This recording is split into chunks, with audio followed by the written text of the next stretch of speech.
கர்த்தருடைய நாமம் பரிசுத்தப்படுவதாக. கடந்த வாரம் முழுவதும் நான் திராட்சை ரசத்தை குறித்து ஒரு சில சாட்சிகள் உங்களுக்கு அனுப்பி கொண்டே இருக்கிறேன். இன்றைக்கும் இந்த திராட்சை ரசத்தினுடைய ஆசீர்வாதம், நன்மைகள் என்ன என்பதை குறித்து நான் உங்களுக்கு சொல்ல விரும்புகிறேன். என்னுடைய வாழ்க்கையில இந்த திராட்சை ரசம் எப்படி கிரியை செய்தது, இதனுடைய உண்மையை எப்படி கண்டுபிடித்தேன் என்று இன்றைக்கு நான் உங்களுக்கு இதை பற்றி சொல்லுகிறேன்.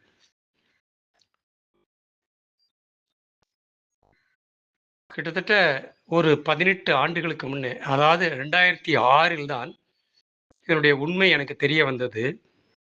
அதற்கு முன்னே கிட்டத்தட்ட 12 வருஷங்கள் எனக்கு மூக்கிலிருந்து இரத்தமாய் கொட்டி கொண்டிருந்தது. என் கால் மூட்டு வலி வந்து விட்டது. கேஸ்ட்ரிக் ட்ரபிள், இந்த மூன்றையும் வைத்துக்கொண்டு நான் மிகவும் படாத பாடுபட்டேன். எனக்குள்ளே இரத்த கொதிப்பு இருந்திருக்கிறது எனக்கே தெரியவில்லை. திடீரென்று மூக்கிலிருந்து ரத்தம் வந்து கொட்டும். என் சட்டையெல்லாம் ஒரே ரத்தமாயிடும். அப்போ எனக்கு ஒரே பயமா இருந்துச்சு. ஒரு 10 கிலோ வெயிட் கூட தூக்க முடியாது. வெயிட் தூக்கினா உடனே ரத்தம் வந்துடும். நல்ல ஒரு விளையாட்டு வீரன், நல்ல ஸ்போர்ட்ஸ்மேன் நான். அப்படி இருக்க எனக்கு என்னுடைய உடலுடைய ஆரோக்கியம் கிட்ட 45, 48 வயசுலலாம் கெட்டு போயிடுச்சு.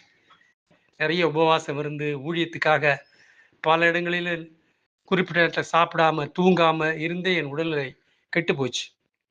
நானும் டாக்டர்களை நிறைய பேரை சந்தித்தேன். அவங்களும் நல்லா வைத்தியம் கொடுத்தாங்க. அந்த நேரத்துக்கு நிற்க ஒழிய அது பர்மனெண்ட்டாக நிற்கவே இல்லை. பிளட்டு கொட்டி கொண்டே தான் இருந்துச்சு. அப்போ நான் என்ன செய்வேன்? நான் சீக்கிரம் இறந்து விடுவேனோ என்ற பயத்தில் என்ன செய்வேன்னு தெரியவில்லை. கடைசியாக எனக்கு தெரிஞ்ச ஒரு சொந்தக்காரர் இருந்தார். அவர் படிச்சுட்டு வேலை இல்லாமல் இருந்தார்.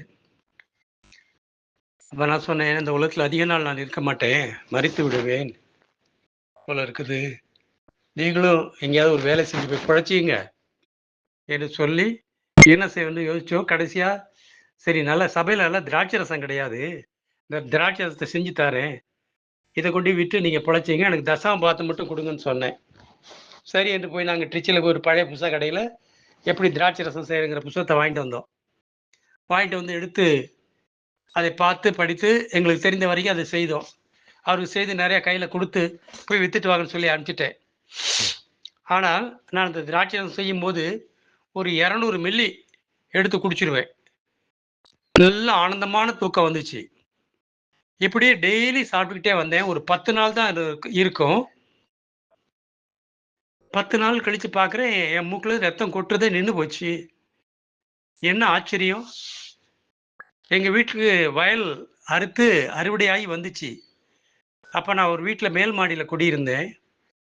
60 கிலோ வெயிட்டுள்ள நெல் மூட்டையை தூக்கி கொண்டாந்து அந்த மாடியில் போட்டுட்டு ஒரு சொட்டு ரத்தம் கூட வரல. அப்போ நான் பரிபூர்ணமான சுகமாயிட்டேங்கிறத மட்டும் உண்மையை உணர்ந்தேன். ஆனால் எப்படி சுகமானங்கிறது எனக்கு தெரியல. மூட்டு வலியோ சுத்தமாக போயிடுச்சு. 5 வருஷமா அந்த மூட்டு வலி எனக்கு இல்லவே இல்லை. கேஸ்ட்ரிக் ட்ரபிளும் இல்லை. என்னடா அது அதிசயமா இருக்குது, எப்படி சுகமானுச்சு? ஒருவேளை இந்த திராட்சை ரசம் சாப்பிட்டதால இருக்குமோ என்று சொல்லி நான் அந்த திராட்சை ரசம் எடுத்துக்கிட்டு கிராமத்துக்கு போய் இந்த வயசானவங்களுக்கெல்லாம் கொடுத்துட்டு வந்தேன். ஒரு வாரம் கழிச்சு திருப்பி போனேன். அந்த ஜனங்களெல்லாம் என்னை கையெடுத்து கும்பிட்டாங்க. ஐயா, அது என்ன மருந்து ஐயா, எங்கள் வியாதியெல்லாம் நீங்கிடுச்சியா, அதை கொடுங்கயான்னு சொன்னாங்க. அப்போதான் இதனுடைய உண்மை எனக்கு தெரிய வந்துச்சு. ஓ, திராட்சை ரசம் இத்தனை நன்மை செய்கிறது என்பது. மீதியை நாளைக்கு நான் சொல்லுகிறேன். Praise the Lord.